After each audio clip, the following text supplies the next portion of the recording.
To fast charge Google Pixel 10 Pro, first of all, you will have to start by opening System Settings. Now you will have to go into the battery section, which is located over here. And now you will have to go for battery health. Over here, go to the charging optimization and make sure that you have turned off this adaptive charging or limit to 80%.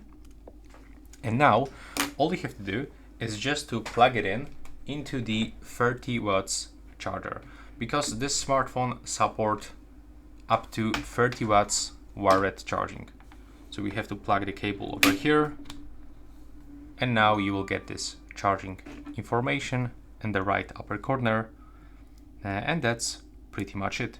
When you go back from this one like that, you can fast about the fully charged. So in my case it will be around 12 AM. And that's pretty much it. Thanks for watching. See you in the next one.